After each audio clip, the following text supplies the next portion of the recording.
Assalamualaikum warahmatullahi wabarakatuh. Perkenalkan, kami dari kelompok 16 yang beranggotakan saya Muhammad Akmal Yanwari dan saya Ade Ahmadiyah Nur ingin menyampaikan hasil tugas mata kuliah Pendidikan IPA SD 2 yang diampu oleh Ibu Musinah Anissa SSI MPD, yaitu mengenai alat pegagah mading interaktif yang berisi materi rantai makanan.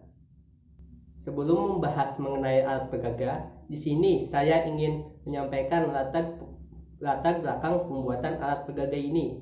Dalam ekosistem, hanya tumbuhan hijau yang mampu menghasilkan makanan sendiri melalui proses fotosintesis dengan bantuan air, karbon dioksida, klorofil, dan cahaya matahari. Lalu ada yang bertanya, bagaimana dengan makhluk hidup lain? Makhluk hidup lain memperoleh makanan dengan melalui proses interaksi dengan makhluk hidup lain dengan melalui pola-pola interaksi tertentu seperti yang telah dijelaskan dengan pada materi sebelumnya. Salah satu bentuk interaksi antar makhluk hidup tersebut adalah proses makan dan dimakan, yang jika disusun secara berurutan akan membentuk suatu rantai makanan.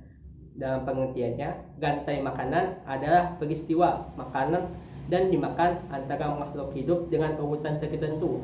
Dalam rantai makanan, ada makhluk yang berperan sebagai produsen, konsumen, dan dekomposer. Pada rantai makanan terjadi proses makan dan dimakan dalam urutan tertentu, yaitu gampu dimakan belalang dimakan katak dimakan ular, dan jika ular mati akan diuraikan oleh jamur yang berperan sebagai dekomposer menjadi zat bara yang akan dimanfaatkan oleh tumbuhan untuk tumbuh dan berkembang. Selanjutnya untuk materi yang kami ambil yaitu dari kelas 5 semester 1 tema 5 yaitu ekosistem, subtema 2 hubungan antar makhluk hidup dan ekosistem pada pembelajaran 1. Selanjutnya adalah KD kami ambil di sini adalah 3.5 menganalisis hubungan antar komponen ekosistem dan jaring-jaring makanan di lingkungan sekitar, dan KD 4.5 membuat karya tentang konsep jaring-jaring makanan dalam suatu ekosistem. Selanjutnya saya akan menyampaikan tentang teori rantai makanan. Rantai makanan adalah perpindahan energi dari organisme pada suatu tingkat topik ke tingkat topik berikutnya. Dalam peristiwa makan dan dimakan dengan urutan tertentu, rantai makanan secara konseptual terstruktur dalam tingkatan tropik. Sebuah tingkatan tropik mencakup sebuah organisme atau spesies dengan posisi yang sama dalam rantai makanan. Tingkatan tropik terendah adalah produsen yang tidak memakan organisme lain, tetapi dia bisa berfungsi sendiri sebagai makanan, misalnya tanaman hijau. Semua organisme yang bukan produsen dapat diringkas sebagai konsumen yang membutuhkan organisme lain untuk makan. Sebagai besar konsumen adalah herbivora. Puncak tertinggi dalam tingkatan tropik ditempati oleh predator yang hampir tidak mungkin dimakan oleh organisme lain. Posisi konsumen yang berada di antara herbivora dan predator. Dia memakan organisme lain, tetapi juga mempersiapkan diri sebagai makanan dari para predator di atasnya. Panjang tingkatan tropik dalam rantai makanan ditentukan oleh kompetensi dalam ekosistem. Namun, umumnya banyaknya tingkatan tropik jauh berbeda tiap ekosistem.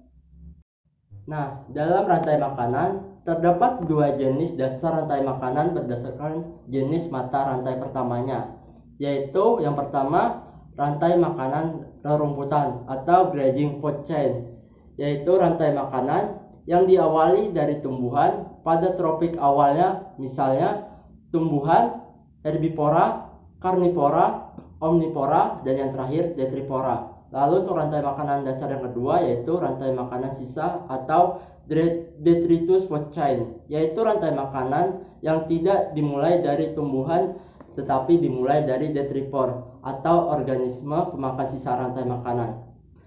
Detritus dimulai dari proses yaitu penghancuran luruhan dan ranting tumbuhan oleh bakteri dan fungsi dan fungsi detritor menghasilkan detritus.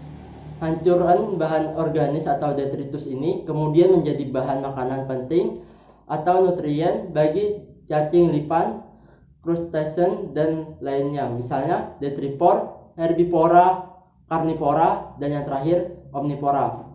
Lalu dalam rantai makanan terdapat tingkatan dari yang paling bawah sampai puncak, yaitu yang pertama produsen. Produsen yaitu makhluk hidup yang berperan sebagai penghasil bahan makanan bagi makhluk hidup lain karena dapat membuat makanan sendiri melalui proses fotosintesis.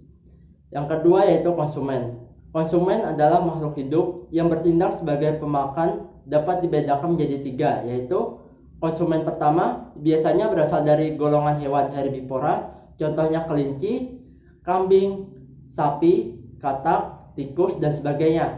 Lalu untuk konsumen kedua biasanya berasal dari golongan hewan karnivora, contohnya ular, musang, dan sebagainya.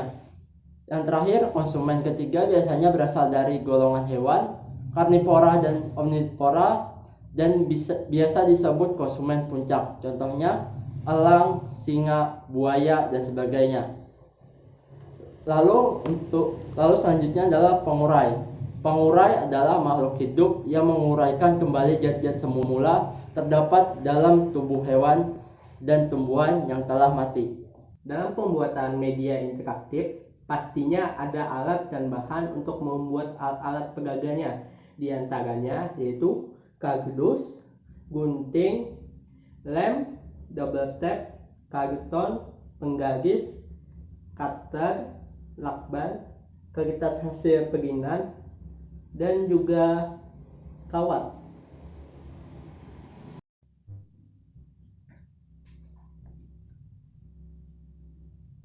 Selanjutnya adalah cara penggunaannya. Yang pertama, guru bisa menjelaskan materi yang akan diajarkan pada waktu itu, yaitu materi rantai makanan. Nah, yang kedua, guru bisa menjelaskan cara penggunaan alat peraga dengan cara mempraktekannya seperti ini. Di sini terdapat belalang. Di sini yaitu kita harus meletakkannya pada lingkaran siklus rantai makanan yang tepat, yaitu belalang tepatnya di konsumen primer. Lalu di sini ada produsen, yaitu padi. Kita letakkan di produsen.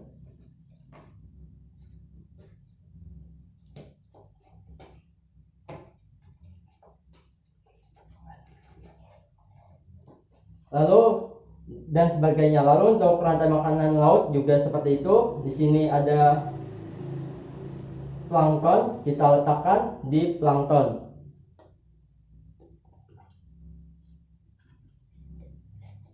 Dan ikan besar yaitu hiu, kita letakkan di tempat yang seharusnya. Dan sebagainya, dan seterusnya sampai semuanya terpasang dengan tepat. Selanjutnya, jika sudah selesai, guru bisa melepaskan gambar yang sudah terpasang di siklus rantai makanan tadi. Kita lepaskan terlebih dahulu. Lalu kita pasangkan ke tempat semula.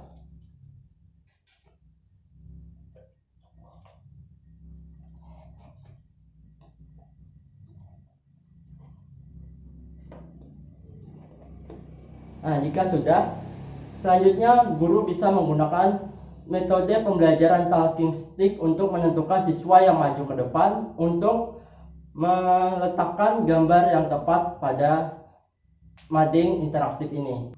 Nah, jika sudah mendapatkan siswa yang untuk maju ke depan, siswa disuruh memasangkan gambar tersebut ke mading interaktif dengan tepat. Sekian video dari kami tutup. Assalamualaikum warahmatullahi wabarakatuh.